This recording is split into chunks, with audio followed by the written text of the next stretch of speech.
Daniel Negreanu was looking down at 10-9 suited. How much is that? Eight straddle this time? 10-9 of diamonds for Daniel. Always have to, double check. It is a pure Negreanu hand, connected, suited, and perfect for navigating post-flop without putting his entire stack at risk. I'm gonna win this one. Salomon, sitting in the big blind with 4-3 suited, decides to defend. That's what they call a three-barrel bluff, right? That's what it's called. Hey, by the way, when you do the video on three-barrel bluffs. Three-barrel bluffs. That's gonna be. Here's an example of a three-barrel bluff. The flop is an absolute action board. For Salomon, this is the gin flop without actually having a made hand. Mathematically, he is flipping a coin against almost any made hand Negreanu could have. Check as well. However, the action goes surprisingly passive. The turn brings the jack, a card that favors the pre-flop raiser's range much more than the caller's. Now, Salomon decides to take the lead. He fires a bet of 6,000. It is a delayed semi-bluff, having missed the check-raise opportunity on the flop. He is now trying to muscle Negreanu off a hand like a small pair. Negreanu, however, has picked up a gut shot straight draw, needing an 8 to go with his overcards. Relying on his read that Salomon is likely betting a draw, Negreanu makes a sticky call with just 10 high. The river is the 3, a fascinating card. It pairs Salomon's hand, giving him a pair of 3s. While it is a weak hand, it currently beats Negreanu's 10 high. Salomon, now holding showdown value but fearing a higher pair, checks. This check is the green light Negreanu was waiting for. Oh man.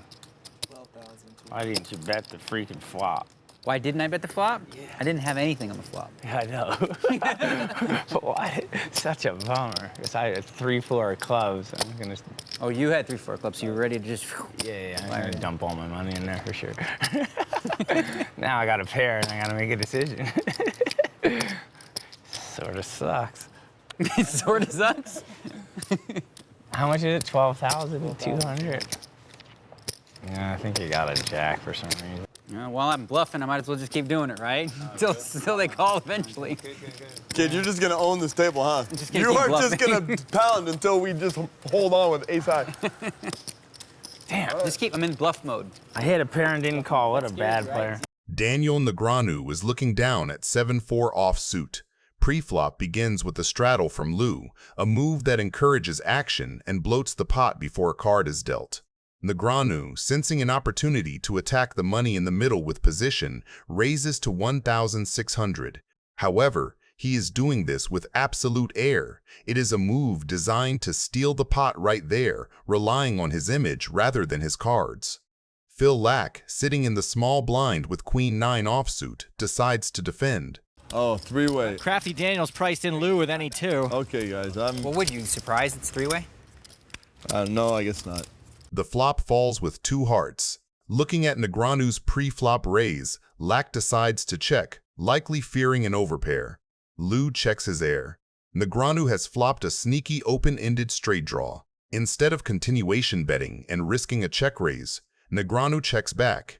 The turn brings the 8 of hearts, an absolute action card. It puts 3 hearts on the board, completing a potential flush, but more importantly for Negreanu, it completes his straight. Laak checks again, wary of the scary board texture. Lew, however, decides to take a stab.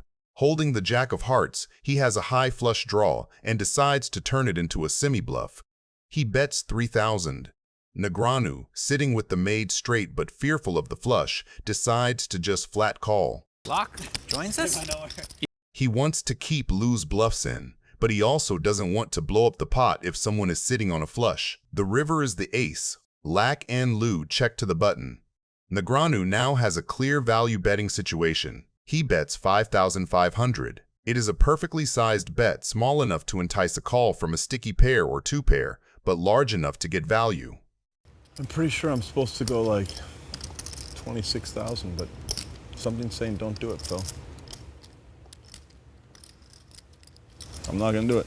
Laak, looking at his pair of 9s, realizes he beats nothing but a total bluff. He folds. And Lew's out. I was up to 37% on 26 times. Well, I don't know why you didn't do it. That's the highest I obviously had to come. I had to have it. Well, if I show a 4, I had to have something there, like a 7 or an ace of hearts. Daniel Negreanu is looking down at pocket 7s. Pre-flop creates a fascinating collision between two distinct eras of poker, the live read intuition of Negreanu and the high-volume mathematical precision of the online legend, Laak and Lew.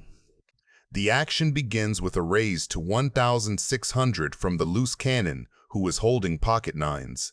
Negreanu, sitting in position with pocket sevens, elects to flat call. This is a staple of Negreanu's small ball strategy. He wants to see a flop cheaply and use his post-flop skills to navigate, rather than bloating the pot with a marginal pair. However, Laak and Lew wakes up in the small blind with pocket queens. Recognizing the dead money and the capped strength of the caller, Lew executes a textbook squeeze play, 3-betting to 6,000. I know you're coming in. Hurry up. You know it, right? You raised anyway. What is that all about? What was that? You knew I was calling, but you raised anyway. You're reading too much into it, man. I don't want to. Yeah, I don't want to level myself here. I just want to try to flop a set, hit a set, and get it in. Can we do that? Huh? You have a pair in. Well, if I'm trying to flop a set, what do you think I started with? The stage is set, an overpair against a set minor, a classic recipe for a cooler. The flop falls a disconnected and dry texture that is an absolute dream for Lew's pocket queens. There are no flush draws and no overcards to his pair. Lew continues his aggression with a bet of 8,000.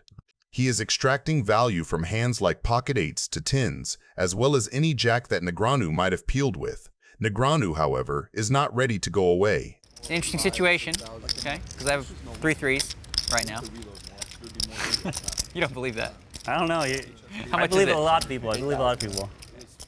So the best way to play this against you, based on previous hands, is to call, raise river, I think. Okay?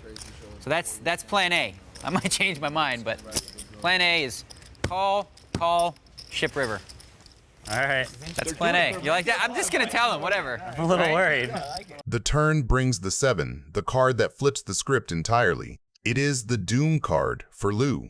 Negreanu spikes a 2-outer to make a set of 7s. The dynamic shifts from a marginal float to a monster trap. Lew, unaware of the disaster that has just struck, fires a second barrel of 20,000. He believes his queens are still the best hand and wants to charge draws or a stubborn jack. Negreanu's response is pure class. He doesn't believe me. I seriously say I'm going to do that, and he doesn't care. Oh, gosh. Everyone lies. That's what I heard. Yeah. Word on the street. So is plan A still the plan? I'd like to defer. You gotta respect internet guys that chat during hands. That's a very rare thing, and to that, hats off. He's chatted in the middle. If somebody's dialoguing with him, he just opens the door and goes there. Oh. Even I don't do that. I try not to, So it's but a I do mistake? it. Is that a mistake? Thanks for the... I'm leveling myself too much. I call. Daniel calls. If I keep thinking, I'm going to screw up really bad. This is awesome. We're still sticking to the plan. The river is the ace, a scare card that complicates the board. It hits Lew's bluffing range, but also potentially scares a pair of queens. However, Lew decides to turn his hand into a polarized value bet bluff hybrid.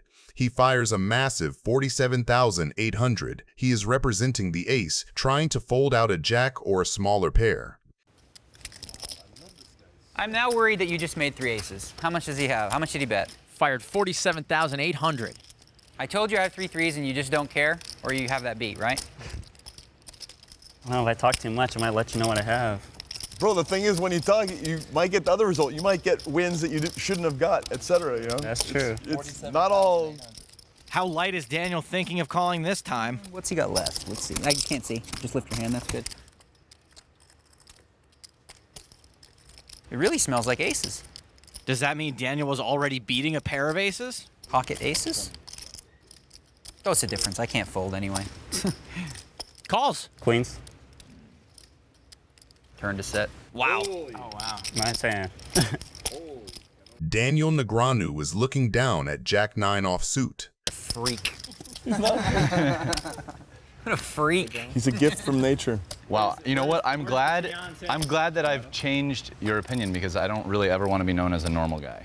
Pre-flop begins with a dynamic that always promises action. Negreanu has placed a straddle, effectively buying the big blind and doubling the stakes before the cards are even dealt. This forces the table to play for a bloated pot and creates aggressive incentives. Lew, the online volume king, looks down at ace-3 suited. This is a hand that thrives in deep-stacked, straddled pots because of its nut potential.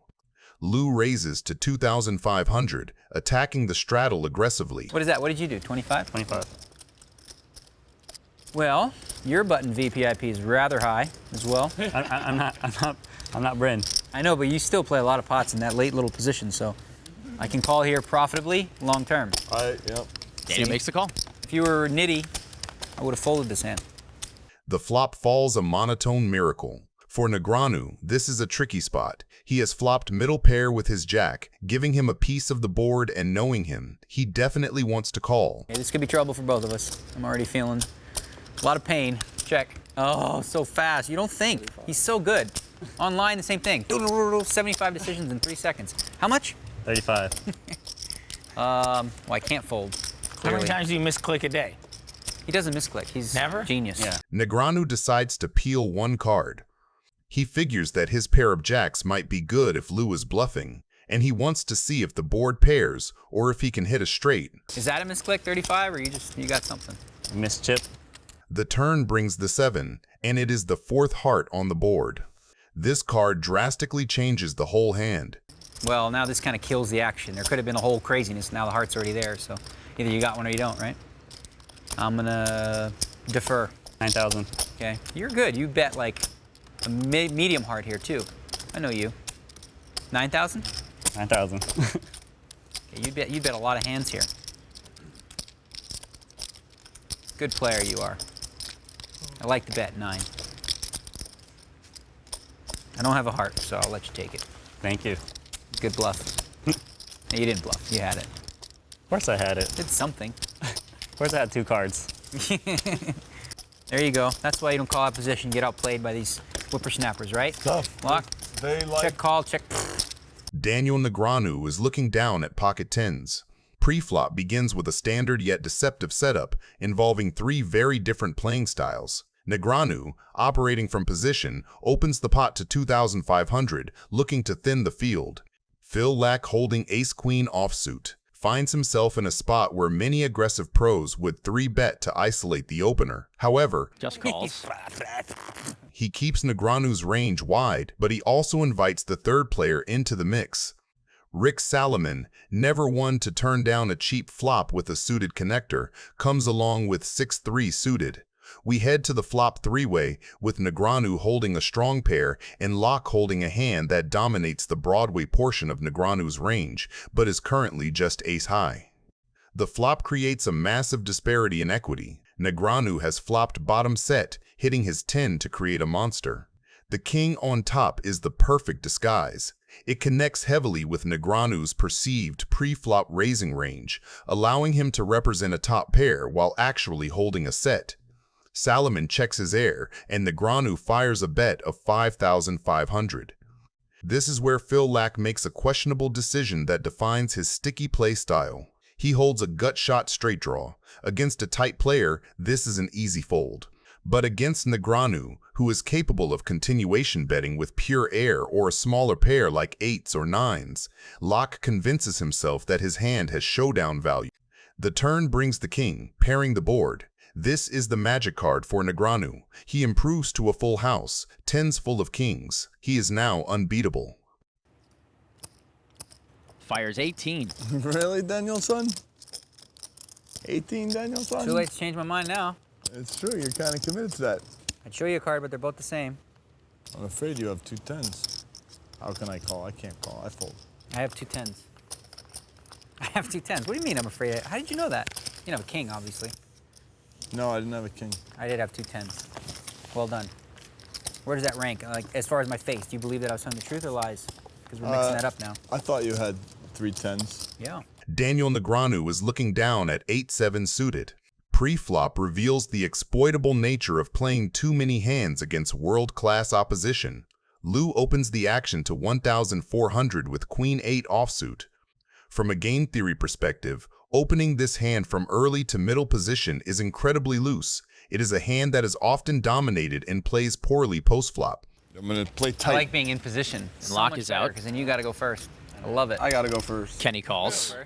However, Lew relies on his post-flop volume experience to outplay opponents. The flop comes down a texture that is wet, connected, and heavily favors the calling ranges rather than the pre-flop raiser.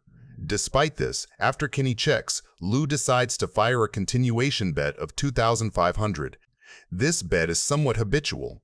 Lew is betting simply because he was the aggressor. C-bet. I remember his C-bet percentage. What was it? 78%, so I guess I got a call. Your check rate percentage is so low on flops in this spot, so I wasn't worried about you. Yeah. Not worried is right. However, the board hits Negreanu perfectly. He has flopped middle pair with his 7, along with backdoor equity. The turn card is the 2. Lew, realizing that his continuation bet failed to shake Negreanu, decides to shut down. He checks, effectively waving the white flag. This is a critical moment for Negreanu. Check. Lew checks. All right, check's good. Queen eye. No good. Daniel takes it down. Got pairs. Nice hand. Thank you, sir. Your C-bet percentage from online I remember being very high, and your 3-bet percentage was 29%. Heads up. Do you remember that? But that's heads up. This is 6 max. I know, but I'm just saying, it's still kind of short. But your C-bet's super high, so I'm going to call with pairs on flops, just so you know. Really? Yeah. You love that kind of talk. Isn't that sexy? No. C-bet percentage, check raise flop. Ooh, what's your PFR and your aggro factor?